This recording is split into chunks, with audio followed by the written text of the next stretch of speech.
Le mariage est annulé. Je ne t'aime plus. Jocelyn a prononcé ces mots assez fort pour que tout le restaurant l'entende. Le brouhaha joyeux du déjeuner du samedi au Pont du Tarn, cet établissement réputé d'Albi avec vue sur la cathédrale, s'est éteint instantanément. J'ai senti 30 paires d'yeux se tourner vers notre table près de la baie vitrée, celle-là même qu'il avait exigée à notre arrivée. Je suis resté là un moment, ma fourchette suspendue au-dessus de mon assiette de magret de canard. Les mots flottaient dans l'air, lourds et toxiques, comme une fumée noire après une explosion. Ses amis à la table voisine, ceux qu'il avait insisté pour inviter à ce qu'il appelait un « déjeuner décontracté », observaient la scène avec une anticipation à peine dissimulée. L'un d'eux tenait son téléphone levé, l'objectif braqué sur moi. Je m'appelle Faustine, j'ai 29 ans, et à cet instant précis, assise face à l'homme avec qui j'avais partagé 4 années de ma vie, quelque chose en moi a basculé. Ce n'était pas un effondrement. C'était comme une serrure qui se verrouille silencieusement. J'ai posé ma fourchette avec délicatesse.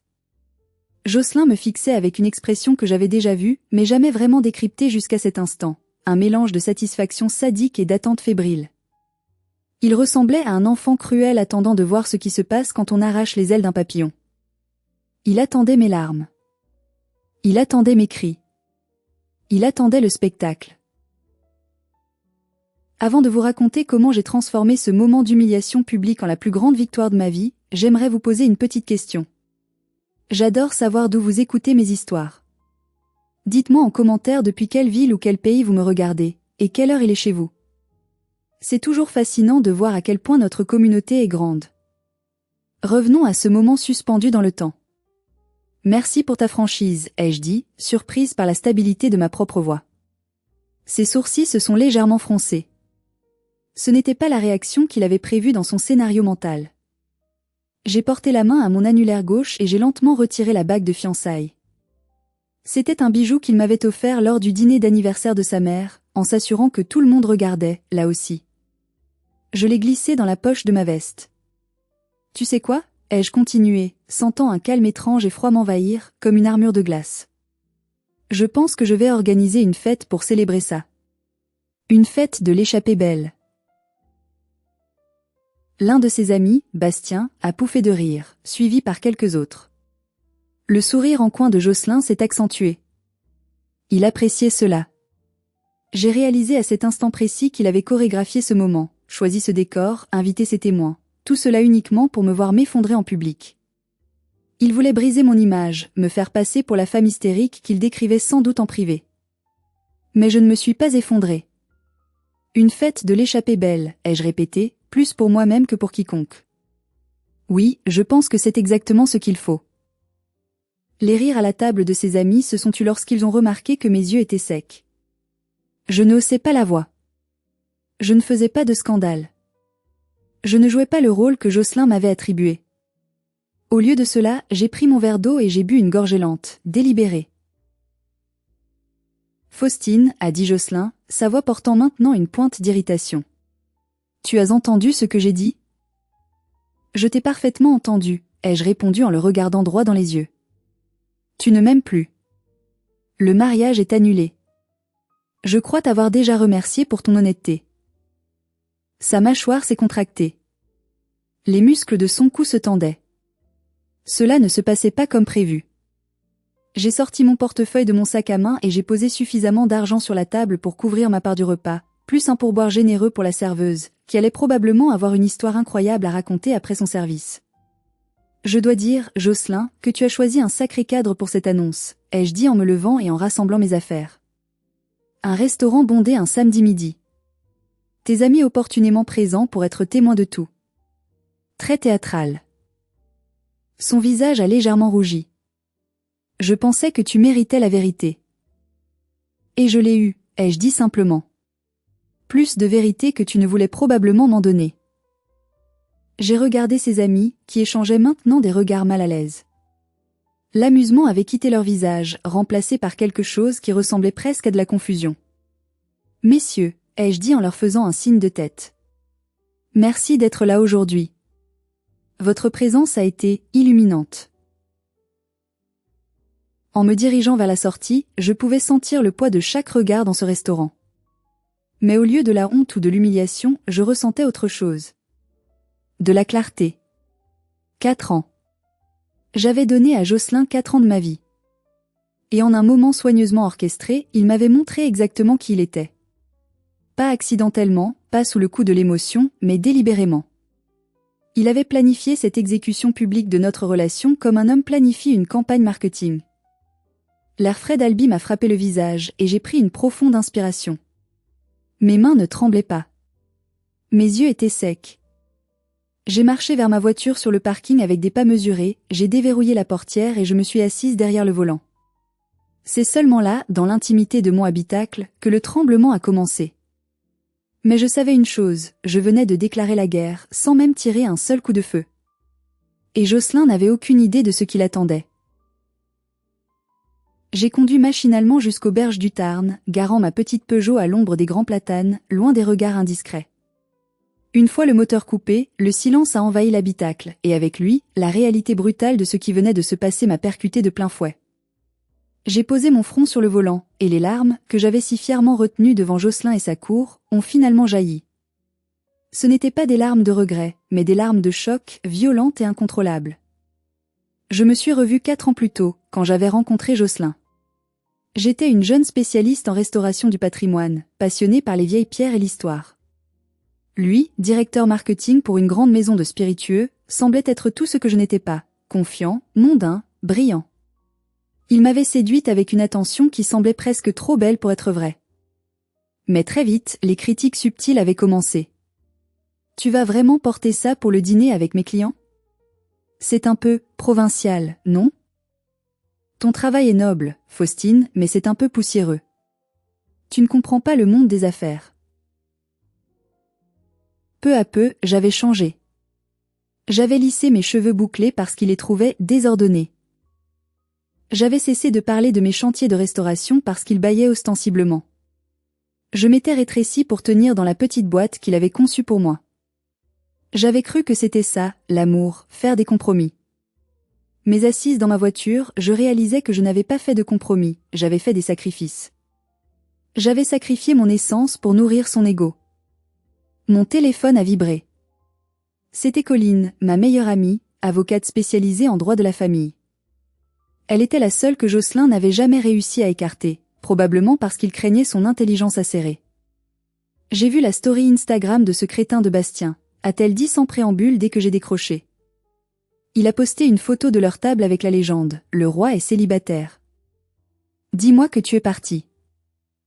Je suis parti, ai-je croassé, ma voix brisée. Il a annulé le mariage devant tout le monde, Colline. Au pont du Tarn. Il y a eu un silence glacial à l'autre bout du fil, puis la voix de Colline est devenue dure comme de l'acier. Je suis chez toi dans 10 minutes. Ne bouge pas. Quand je suis rentrée à mon appartement, Colline m'attendait déjà devant la porte, 2 bouteilles de vin et une détermination féroce dans le regard. Elle ne m'a pas serré dans ses bras pour me bercer comme une victime. Elle m'a regardé droit dans les yeux et a dit « Assieds-toi. On va tout décortiquer. » Je lui ai raconté le restaurant, l'annonce, les amis qui filmaient. Plus je parlais, plus l'expression de Colline passait de l'inquiétude à une colère froide et calculatrice. « C'est un sociopathe », a-t-elle tranché. Il voulait une vidéo de toi en train de craquer. Il a besoin de preuves de ton instabilité pour justifier ce qu'il a fait auprès de son cercle social. En restant calme, tu as ruiné son plan.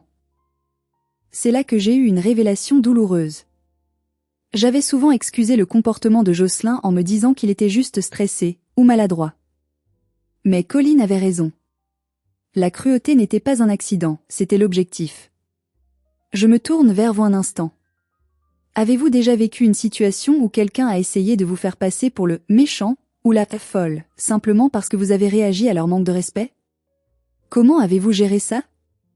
Dites-le moi dans les commentaires, votre expérience pourrait aider quelqu'un d'autre à se sentir moins seul.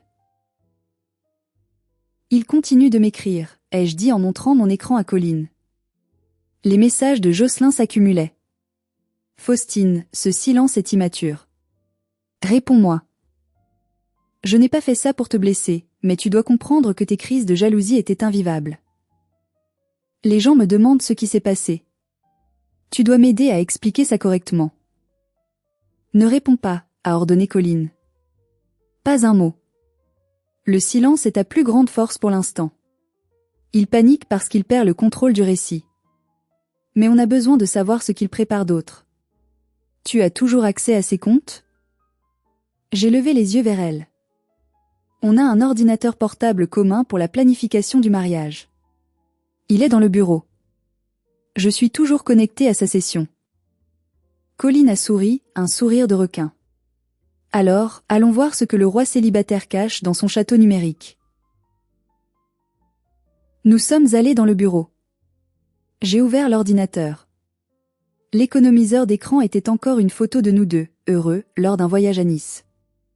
Une bouffée de nausée m'a prise, mais je l'ai repoussée. J'ai ouvert ses emails et ses dossiers partagés. Ce que nous allions trouver allait transformer ma tristesse en une arme de destruction massive. Je pensais connaître l'homme que j'allais épouser, mais je n'avais aucune idée de la profondeur de sa duplicité. Mes mains tremblaient légèrement au-dessus du clavier, non pas de peur, mais d'une adrénaline froide. Jocelyn, dans son arrogance suprême, n'avait jamais changé ses mots de passe. Il pensait sans doute que j'étais trop sentimentale ou trop dévastée pour penser à fouiller dans ses affaires numériques. C'était sa première erreur, et elle allait lui coûter cher. Colline s'est assise à côté de moi, un carnet à la main. Cherche tout ce qui est récent. Email, messages, documents modifiés cette semaine. J'ai commencé par le dossier partagé intitulé Mariage. Rien d'anormal au premier abord. Des devis, des listes d'invités. Mais en descendant plus bas, j'ai remarqué un sous-dossier créé il y a 2 semaines, nommé de manière cryptique « Projet Liberté ». J'ai cliqué. Mon estomac s'est noué. À l'intérieur, il y avait un fichier Excel intitulé « Notifications prioritaires ». Je l'ai ouvert. C'était une liste de 40 noms, ses collègues, sa famille, et même certains de nos amis communs.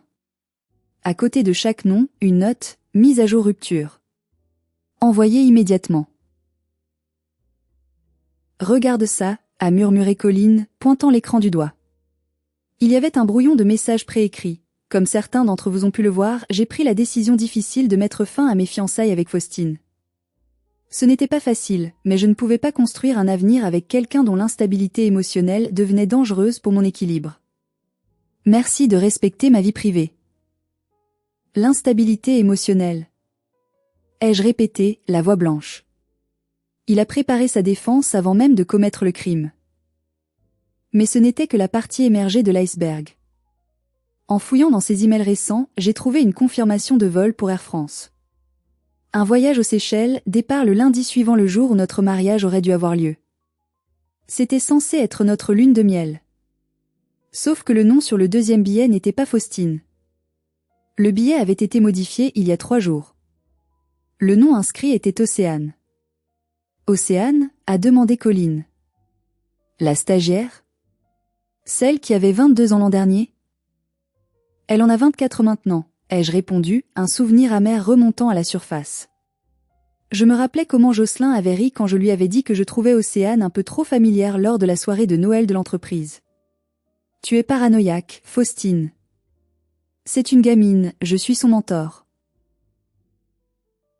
J'ai ouvert l'application de messagerie synchronisée sur l'ordinateur.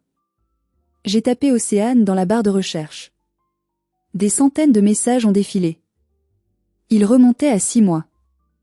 Elle est encore en train de parler de ses vieilles pierres, je m'ennuie à mourir. Vivement que je sois avec toi. Ne t'inquiète pas ma belle, le plan est en marche. Samedi, je la largue. Je vais faire ça en public pour qu'elle n'ose pas faire de scène. Après ça, on sera libre. Et la réponse d'Océane, j'espère qu'elle ne va pas pleurer partout, c'est pathétique. Hâte d'être sur la plage avec toi mon amour. J'ai reculé ma chaise, l'air me manquant soudainement. Ce n'était pas juste une rupture. C'était une conspiration. Il se moquait de moi. Il planifiait ma douleur comme on planifie un week-end. Pendant que je choisissais les fleurs pour notre mariage, Jocelyn discutait avec sa maîtresse de la meilleure façon de m'humilier pour se débarrasser de moi proprement. Colline a posé sa main sur mon épaule, serrant fort. Imprime tout. Fais des captures d'écran de tout. Maintenant. Pourquoi ? Ai-je demandé, les larmes me brûlant à nouveau les yeux. À quoi ça sert ? Il m'a déjà quitté. Parce que ce type est en train de construire un récit où tu es la folle et lui la victime, a dit Colin avec une intensité effrayante. Ces documents sont ton bouclier. Et peut-être même ton épée. Nous avons passé l'heure suivante à tout sauvegarder. Les billets d'avion, les conversations sordides, la liste de diffusion, les brouillons de messages.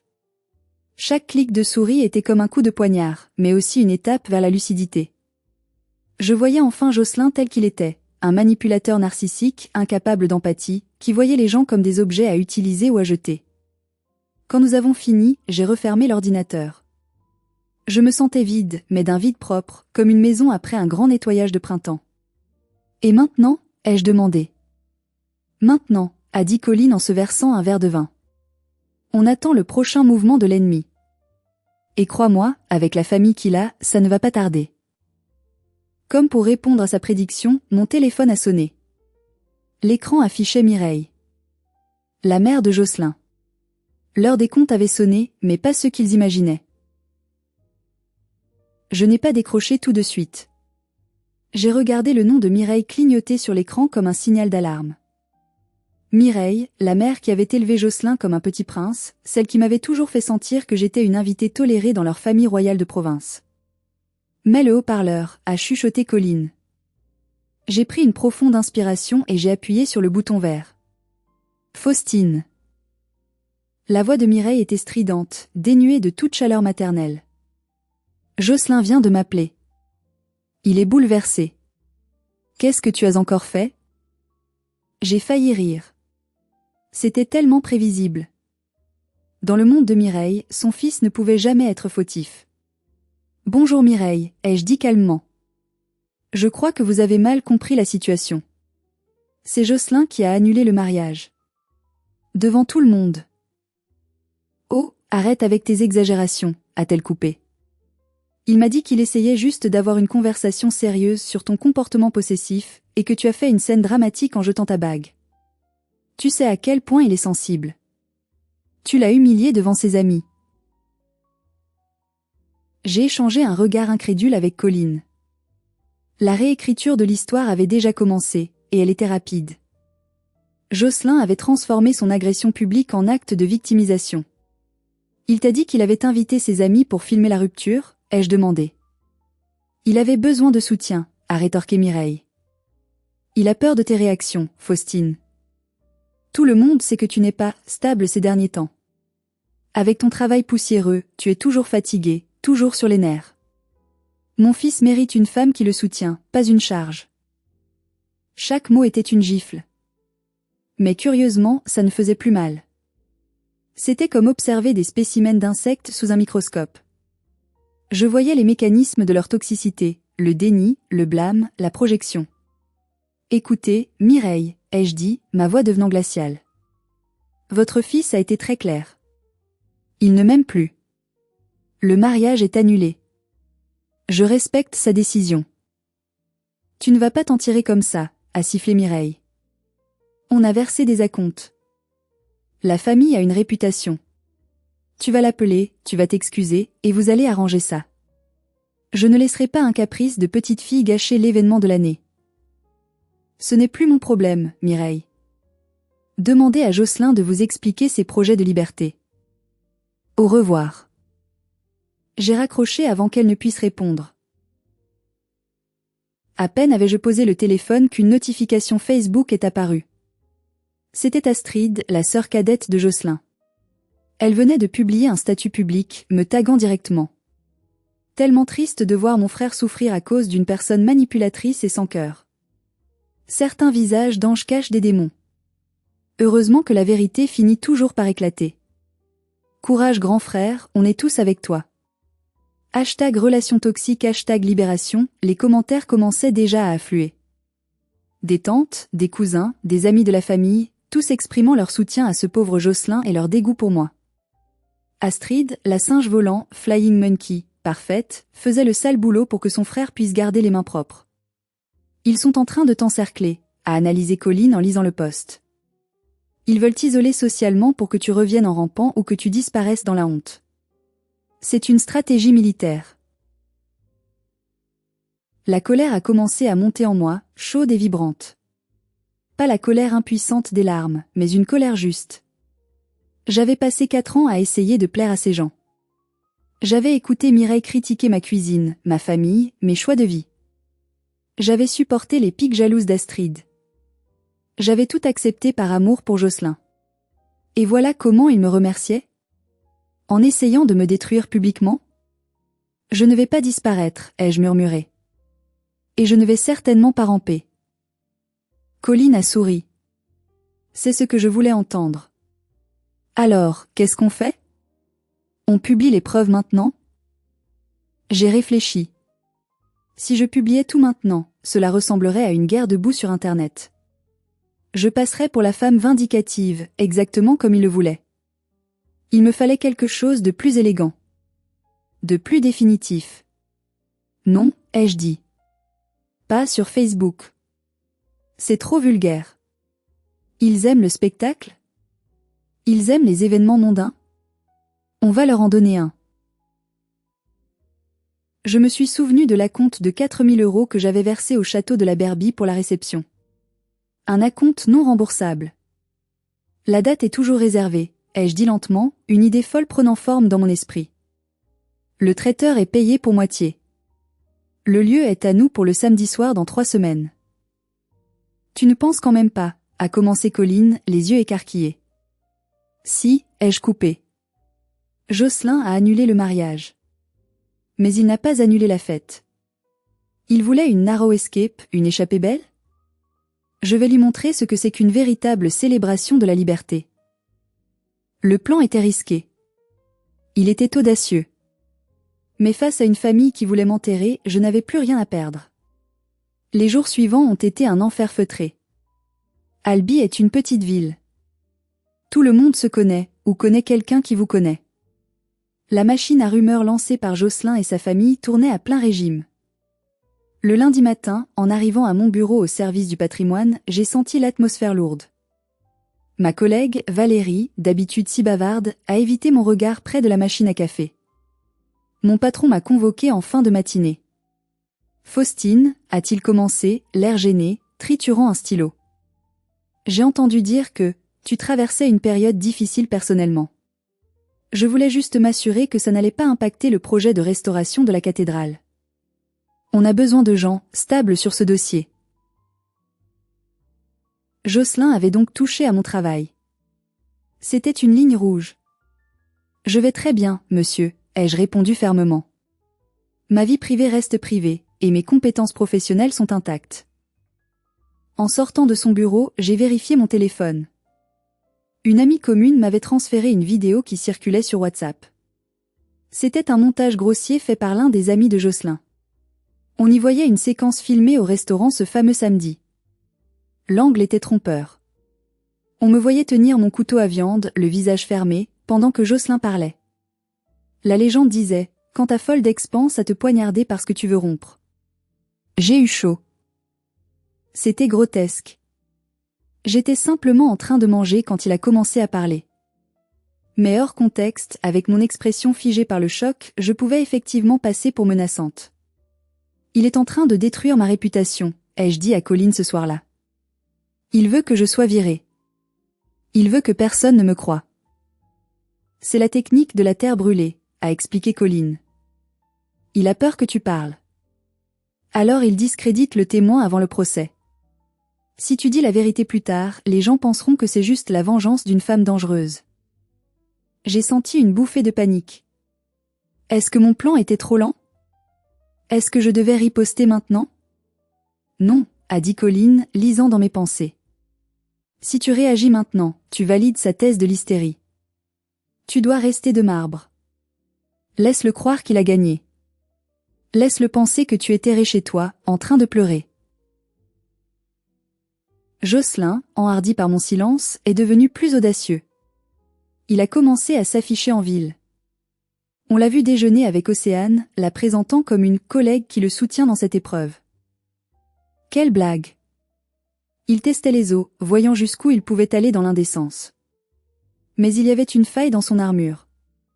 En voulant trop en faire, il commençait à commettre des erreurs. Il racontait à certains que j'avais menacé de me suicider, et à d'autres que j'avais menacé de le tuer. Les histoires ne concordaient pas. Les gens commençaient à poser des questions discrètes. C'est bizarre, m'a écrit une ancienne voisine. Jocelyn dit que tu as fait une crise de nerfs et cassé toute la vaisselle au restaurant, mais la serveuse du pont du Tarn a dit à ma sœur que tu étais resté d'un calme olympien. Qui ment? Je n'ai pas répondu. J'ai souri. Le doute était semé. Il était temps de l'arroser. J'ai sorti mon ordinateur et j'ai finalisé le design de l'invitation pour ma fête. Pas de blanc, pas de dorure baroque comme le voulait Mireille. J'ai choisi un fond bleu nuit profond, avec une porte ouverte laissant entrer une lumière dorée. Le texte était simple, vous êtes invités à célébrer un nouveau départ. La fête de la renaissance de Faustine. Samedi 24 octobre, château de la Berbie. Venez célébrer la vérité et la liberté. J'ai envoyé l'invitation à ma liste. Mes amis, ma famille, mes collègues. Et puis, avec un doigt qui ne tremblait plus, j'ai ajouté les noms de la liste noire, les amis de Jocelyn qui avaient ri, Astrid, Mireille, et même quelques collègues de Jocelyn dont j'avais les emails. Pourquoi inviter les ennemis? Parce qu'un spectacle n'a aucun intérêt sans public. Et parce que je savais que leur curiosité morbide serait plus forte que leur loyauté envers Jocelyn. Ils viendraient pour voir le naufrage. Ils viendraient pour se moquer. Mais ce qu'ils allaient trouver serait bien différent de ce qu'ils imaginaient. J'ai appuyé sur envoyer. Le compte à rebours était lancé. Il restait 2 semaines. 2 semaines pour transformer mes larmes en une armure impénétrable. Le lendemain de l'envoi des invitations, mon téléphone a failli exploser. Des messages de confusion, de curiosité, et bien sûr, de jugement. Une fête? 3 semaines après la rupture?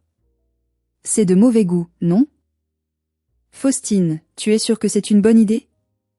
Les gens parlent. À tous, je répondais la même chose, avec une politesse désarmante, c'est une célébration de la vie. J'aimerais beaucoup que tu sois là. Je me suis rendue au château de la Berbie. Le lieu était magnifique, une forteresse de briques rouges typique d'Albi, dominant le fleuve. La coordinatrice de l'événement, Madame Delma, m'a accueillie avec un air contrit. Elle avait entendu les rumeurs. Mademoiselle, je suis désolée pour le changement de circonstances, a-t-elle dit délicatement.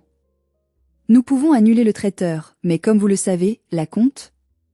Je ne veux rien annuler, Madame Delma, ai-je dit en posant mon sac. Je veux tout changer. Nous avons passé l'après-midi à réinventer l'espace. Fini les nappes en satin ivoire et les centres de table en rose blanche que Mireille avait imposés en disant que c'était chic et intemporel. J'ai commandé des nappes en lin brut, des couleurs chaudes, ocre et terre cuite. J'ai demandé des tournesols, des fleurs des champs, des choses vivantes et vibrantes. Et pour la musique, a demandé Madame Delma, prenant des notes frénétiquement, visiblement emportée par mon énergie nouvelle. Pas de quatuor à cordes, ai-je tranché. Je veux du jazz, du swing. Quelque chose qui donne envie de danser, pas de dormir. En rentrant chez moi, j'ai commencé la partie la plus cruciale de mon plan, la préparation de l'exposition. J'ai imprimé les captures d'écran des conversations entre Jocelyn et Océane sur du papier photo de haute qualité. J'ai imprimé les reçus de cartes bancaires prouvant qu'il avait acheté des bijoux à sa maîtresse avec notre compte commun, le jour même de mon anniversaire. J'ai imprimé le fameux fichier Excel Projet Liberté.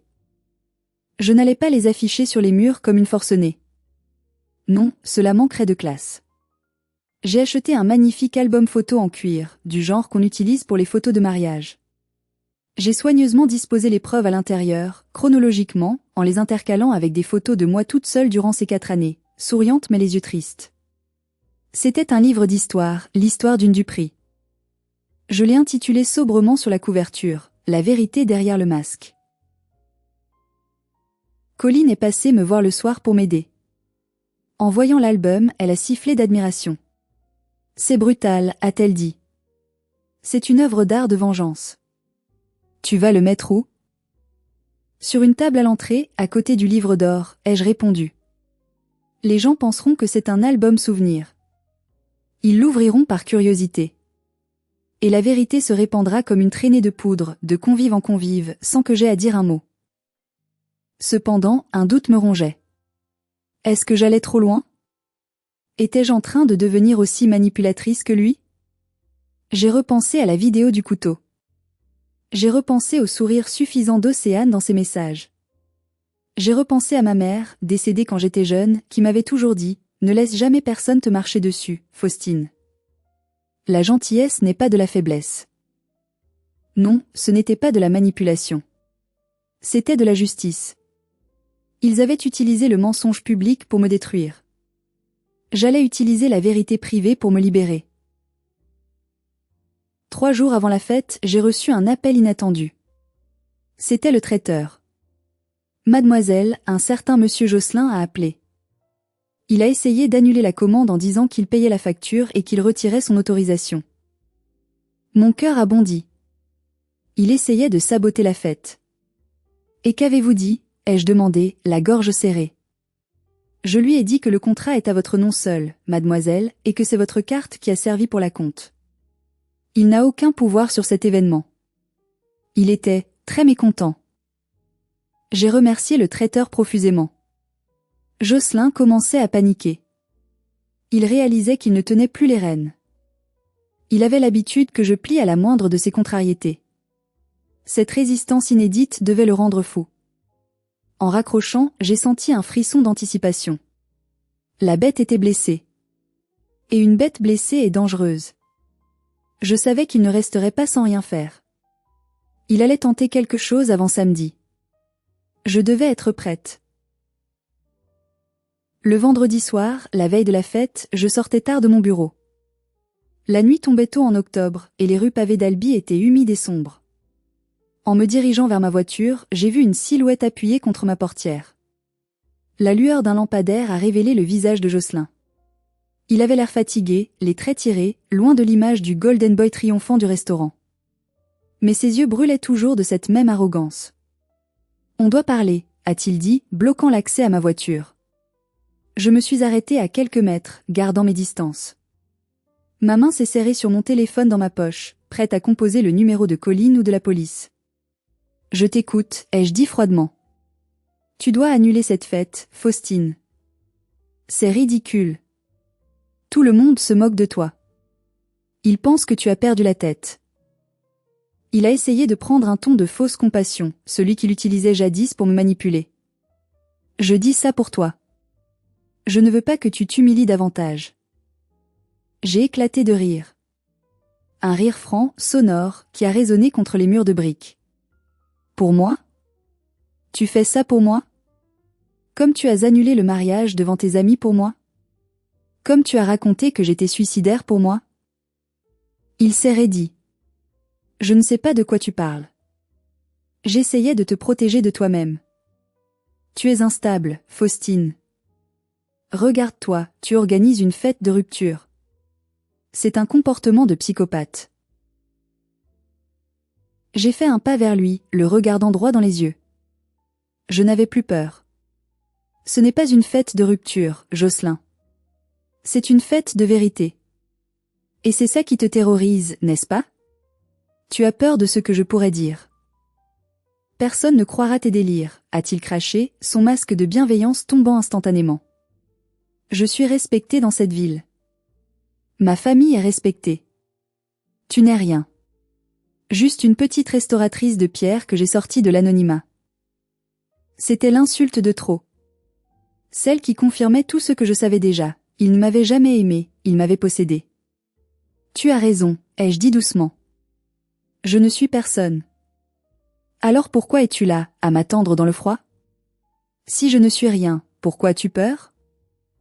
Il a ouvert la bouche, mais aucun mot n'est sorti. Pour la première fois, il n'avait pas de réponse toute prête. Tu n'es pas invité demain, Josselin, ai-je continué. Mais dis à Océane qu'elle est la bienvenue. J'ai cru comprendre qu'elle aimait beaucoup les Seychelles à cette période de l'année. Son visage s'est décomposé. C'était un spectacle fascinant. La couleur a quitté ses joues pour laisser place à une pâleur cireuse. Comment ? A-t-il balbutié. Bonne soirée, Josselin. J'ai déverrouillé ma voiture à distance. Il s'est écarté comme un automate, trop choqué pour réagir. En démarrant, je l'ai vu dans le rétroviseur, figé sous le lampadaire, réalisant que le château de cartes qu'il avait construit était sur le point d'être soufflé par un ouragan qu'il avait lui-même déclenché. Je suis rentré chez moi le cœur battant, mais l'esprit clair. J'avais gagné cette manche. Mais je savais qu'il ne s'avouerait pas vaincu. Il était narcissique, la blessure que je venais d'infliger à son ego allait le pousser à réagir violemment. Il viendrait à la fête. Je le savais.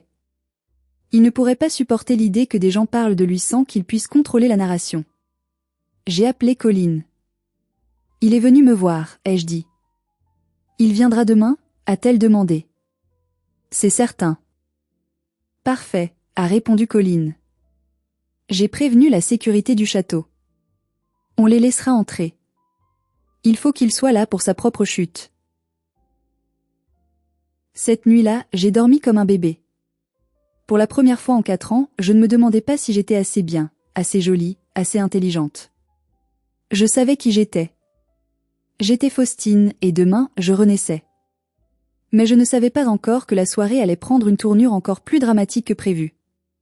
Une invitée surprise allait faire basculer la soirée dans la légende. Le samedi soir, le château de la Berbie brillait de mille feux. Les murs de briques rouges étaient illuminés par des lanternes, et la musique jazz flottait dans l'air frais d'octobre. Je portais une robe rouge vif, fluide et élégante, l'antithèse absolue de la robe de mariée blanche et meringue que Mireille m'avait forcée à choisir. Je me sentais belle. Je me sentais dangereuse. Les invités ont commencé à arriver vers 19h. D'abord mes amis proches et ma famille, qui m'ont entourée de câlins chaleureux et sincères. Puis, les curieux sont arrivés. Les collègues, les connaissances lointaines, et bien sûr, les espions. J'ai vu Astrid arriver avec 2 de ses cousines, l'air hautain, scannant la salle comme si elle cherchait des preuves de ma folie. Elle chuchotait, ricanait. Je les ai accueillis avec un grand sourire et une coupe de champagne. Merci d'être venus. Profitez de la soirée, leur ai-je dit. Astrid a semblé déstabilisée par ma gentillesse. Elle s'attendait à une femme brisée ou agressive. Elle ne savait pas comment gérer une femme heureuse. Vers 20h30, la salle était pleine. L'ambiance était étrangement électrique. Tout le monde sentait qu'il se passait quelque chose d'inhabituel. Ce n'était pas une fête triste. C'était vibrant. Et puis, le piège s'est refermé. J'ai vu Valérie, ma collègue, s'approcher de la petite table près de l'entrée où trônait l'album « La vérité derrière le masque ». Elle l'a ouvert distraitement. J'ai observé du coin de l'œil. J'ai vu ses yeux s'écarquiller. Elle a tourné une page. Puis une autre. Elle a appelé une autre collègue. En 10 minutes, un petit attroupement s'était formé autour de l'album. Le silence se propageait par vagues concentriques à partir de cette table, remplacée par des murmures choqués. C'est pas possible. Il a vraiment écrit ça sur sa mère? Regarde les dates, il était avec elle pendant qu'il était avec Faustine. Les espions de Jocelyn, Astrid en tête, se sont approchés pour voir ce qui attirait tant l'attention. J'ai vu le moment précis où Astrid a lu les messages où Jocelyn la traitait de « petite peste inutile qu'il doit supporter ». Son visage est devenu cramoisi. Elle a levé les yeux vers moi, furieuse, mais aussi profondément blessée. Je lui ai simplement levé mon verre. C'est alors que la porte s'est ouverte de nouveau. Une jeune femme est entrée, hésitante. C'était Océane. Je ne l'avais pas invitée directement, mais j'avais fait en sorte que la rumeur lui parvienne qu'elle était la star de la soirée. Elle portait une robe trop courte, trop voyante, et elle semblait mal à l'aise. Elle cherchait Jocelyn du regard. Colin s'est approché d'elle avec un sourire carnassier.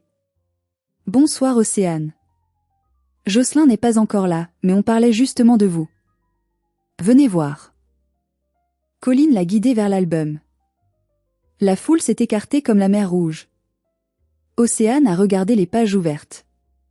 Elle a vu les reçus de ses cadeaux payés avec mon argent. Mais elle a surtout vu un échange de messages que j'avais gardé pour la fin de l'album, un échange entre Jocelyn et son meilleur ami Bastien. Océane?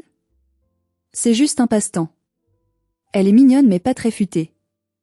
Dès que le mariage avec Faustine est annulé, je m'amuse un peu aux Seychelles et je la largue.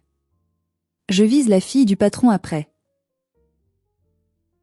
Océane a blanchi. Elle a relu le message 3 fois. Ses mains ont commencé à trembler. La maîtresse triomphante venait de réaliser qu'elle n'était qu'un autre pion sur l'échiquier de Jocelyn. À ce moment précis, un fracas s'est fait entendre à l'entrée. Jocelyn était là. Et il n'était pas seul. Mireille était avec lui, drapée dans une fourrure ridicule, l'air d'une reine offensée venant châtier ses sujets rebelles. La musique s'est arrêtée. Le moment de vérité était arrivé. Jocelyn a balayé la salle du regard, les yeux injectés de sang. Il avait visiblement bu pour se donner du courage. En voyant Océane pleurer près de la table aux preuves, et Astrid le regarder avec haine, il a compris que la situation lui échappait totalement. Mais au lieu de battre en retraite, son narcissisme l'a poussé à l'attaque. Il a marché droit vers le centre de la salle, suivi de sa mère. « Arrêtez cette mascarade » a-t-il hurlé. Sa voix a résonné contre les voûtes du château. « Vous êtes tous en train de vous faire manipuler par une femme malade. » Il s'est tourné vers moi, le doigt pointé comme une arme. « Tu es pathétique, Faustine. Fabriquer de fausses preuves ? Inviter mes amis pour raconter des mensonges ? Je vais te traîner en justice pour diffamation. » Mireille a renchéri, sa voix aiguë perçant le silence, « C'est une honte. Après tout ce qu'on a fait pour toi. Tu n'es qu'une ingrate vénale. » La foule retenait son souffle. C'était le moment où l'ancienne Faustine se serait effondrée, se serait excusée, aurait fui. Mais l'ancienne Faustine était morte au restaurant Le Pont du Tarn. J'ai pris le micro du groupe de jazz. Ma main était ferme. « Bonsoir Jocelyn, bonsoir Mireille », ai-je dit calmement. Ma voix amplifiée par les enceintes était douce mais autoritaire. « Merci d'être venu confirmer tout ce que les gens viennent de lire. »« Tais-toi », a crié Jocelyn en s'avançant vers moi, menaçant. Deux agents de sécurité, que Colline avait discrètement positionnés, se sont interposés, lui bloquant le passage. Il s'est arrêté, furieux et impuissant. « Je n'ai rien fabriqué, Jocelyn, ai-je continué. Tout ce qui est dans cet album vient de ton ordinateur, de tes comptes, de ton téléphone. Tu étais tellement sûr de ta supériorité que tu n'as même pas pensé à te déconnecter. » Je me suis tourné vers l'assemblée. Jocelyn a dit que j'étais instable. Il a dit que j'étais dangereuse. Mais la seule chose dangereuse que j'ai faite, c'est de dire la vérité. C'est là qu'Océane a fait quelque chose d'inattendu. Elle s'est avancée, le visage ravagé par le mascara qui coulait. Elle s'est plantée devant Jocelyn. « Tu as dit à Bastien que j'étais pas très futée ?» a-t-elle demandé, la voix tremblante de rage. Jocelyn a écarquillé les yeux. « Bébé, ne crois pas ça, c'est elle qui a modifié les... » Paf. Le bruit de la gifle a claqué comme un coup de fouet. Océane l'avait frappé de toutes ses forces. « Ne m'appelle plus jamais bébé. Et rends-moi mes clés. Tout de suite. » Jocelyn, humilié devant tout le beau monde d'Albi, a sorti un trousseau de clés de sa poche. Astrid s'est approchée à son tour. « Et moi, je suis une peste inutile ? C'est ça ? Maman et moi, on te défend partout, et tu te moques de nous dans notre dos ? Astrid, c'est pas le moment. » a tenté Mireille, essayant désespérément de sauver les apparences. « Si, c'est le moment, » a crié Astrid. « J'ai honte d'être ta sœur. » Elle a tourné les talons et est sortie de la salle. Jocelyn se tenait là, au milieu de la piste de danse, seul. Sa maîtresse était partie. Sa sœur l'avait renié. Ses amis baissaient les yeux ou le regardaient avec dégoût. Il s'est tourné vers moi, une dernière lueur de haine pure dans le regard. « Tu vas le payer », a-t-il murmuré. Colline s'est avancée, tendant une enveloppe Kraft à Jocelyn. « En fait, c'est toi qui vas payer », a-t-elle dit avec son sourire professionnel. Ceci est une citation à comparaître pour utilisation frauduleuse de moyens de paiement. Tu as payé le voyage d'Océane avec la carte de Faustine. C'est du vol, Jocelyn. Et on a toutes les traces. Jocelyn a pris l'enveloppe comme si elle était radioactive. Il a regardé autour de lui. Il n'y avait plus d'admirateurs. Plus de public conquis. Juste des témoins de sa déchéance. Il a attrapé le bras de sa mère et l'a traîné vers la sortie sous les huées discrètes de la foule. Mireille pleurait, non pas pour son fils, mais pour son image sociale qui venait de voler en éclats. Quand la porte s'est refermée sur eux, un silence a flotté pendant 2 secondes. Puis, le groupe de jazz a recommencé à jouer. Un air entraînant, joyeux. Les gens ont applaudi. Pas pour le spectacle, mais pour la justice. Je me suis sentie légère. D'une légèreté que je n'avais jamais connue. J'avais repris le contrôle de ma vie. 1 an a passé depuis la fête de la Renaissance. Albi est toujours aussi belle, avec ses briques rouges qui flamboient au soleil couchant, mais ma vie a complètement changé de couleur. Jocelyn n'a pas résisté au scandale. Dans une petite ville, la réputation est tout. L'histoire de la fête s'est répandue bien au-delà des murs du château. Il est devenu la risée locale. Sa société, soucieuse de son image, l'a invité à chercher de nouvelles opportunités ailleurs après que Colin a officiellement déposé plainte pour fraude.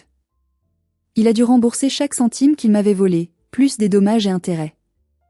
La dernière fois que j'ai entendu parler de lui, il avait déménagé à Lyon, essayant de recommencer à zéro là où personne ne connaît son vrai visage. Mais je sais que les narcissiques ne changent jamais, ils changent juste de victime. J'espère seulement que la prochaine sera plus avertie que moi. Mireille s'est retirée de la vie sociale. La honte était trop forte pour elle. Astrid, curieusement, m'a envoyé un message d'excuse 6 mois après. Nous ne serons jamais amis, mais elle a cessé d'être l'esclave de son frère. C'est déjà une victoire. Quant à moi, je n'ai pas utilisé l'argent récupéré pour acheter une maison ou une nouvelle voiture. J'ai réalisé un vieux rêve. J'ai pris un congé sabbatique de 3 mois et je suis partie en Italie pour étudier les techniques de restauration de fresques à Florence.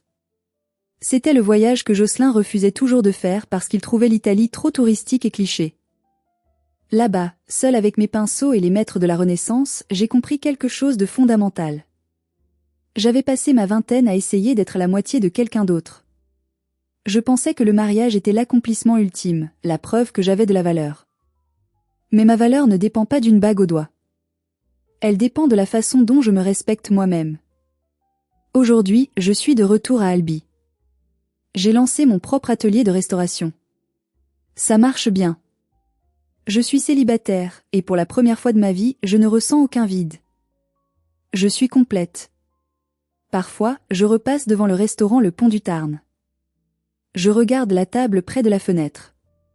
Je ne vois plus la jeune femme humiliée qui tremblait en retirant sa bague. Je vois le lieu de ma naissance. C'est là que j'ai dit merci. Et c'était le merci le plus sincère de ma vie. Jocelyn voulait me briser pour se sentir grand. Il voulait faire de notre rupture un spectacle pour son ego. Il a réussi à faire un spectacle, c'est certain. Mais il a oublié la règle d'or du théâtre. C'est toujours le public qui décide qui est le héros et qui est le méchant à la fin de la pièce. Il pensait que j'étais une figurante dans son film. Il a découvert que j'étais la réalisatrice du mien. C'est la fin de mon histoire, mais peut-être le début de la vôtre si vous êtes dans une situation similaire. Ne laissez jamais personne vous faire croire que vous êtes fou parce que vous réclamez le respect. La vérité est votre meilleure arme, et le temps est votre meilleur allié. Merci d'avoir écouté mon histoire jusqu'au bout.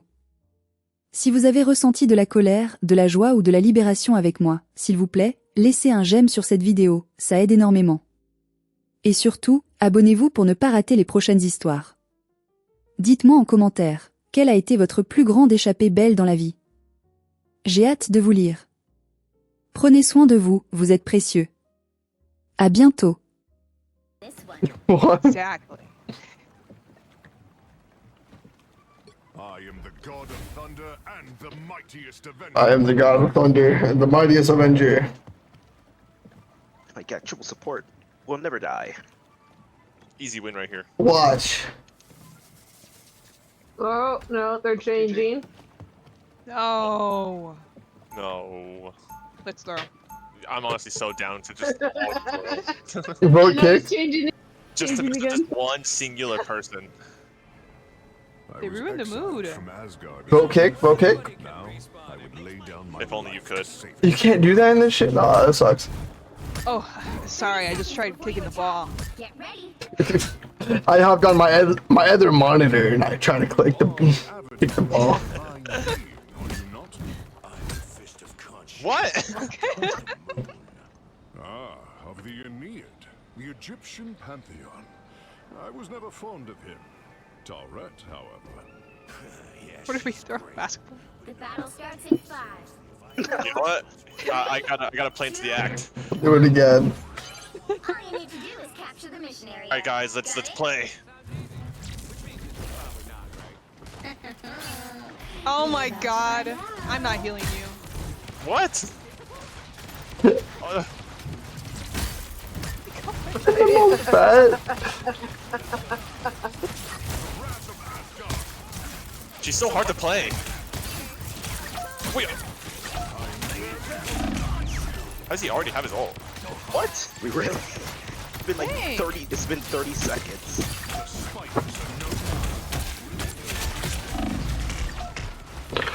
Ooh, thank you. Okay, maybe he should have got off Rocket. Let's go! So crazy. 30-second Moon Knight ult. The mood, Honshu. I know, I'm only at 61. What the fuck? I'm only at 36. I'm at How 6-7! How did he fucking get his ult so fast though? Vehicle to its destination. The Moon Knight just Oh my gets his God. ult- Oh my, oh my, oh my. Oh my. What happened? Yeah. Yes.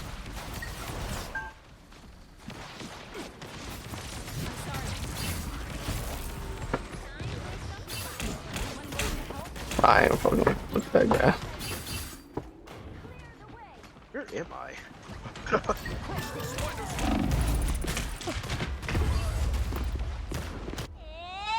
Oh god! Time.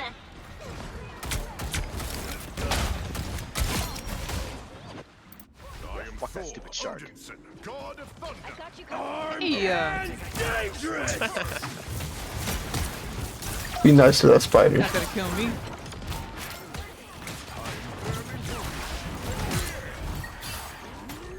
Oh, they're so low.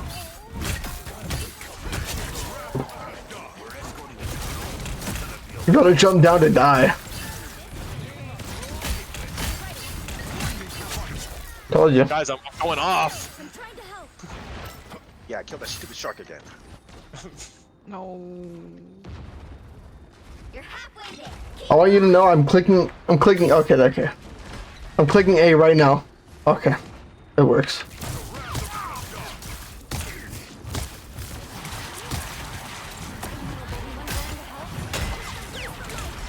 There they come. Oh no, girl.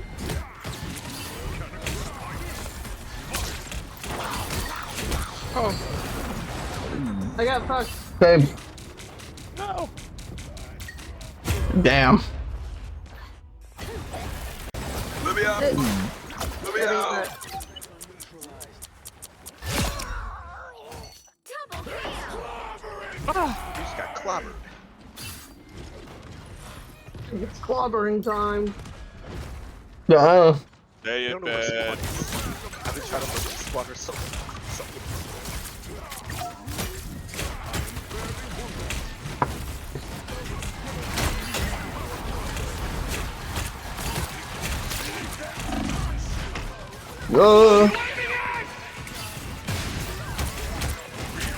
Still don't get what he does. It's just things on the screen. I think his ult's like kind of useless.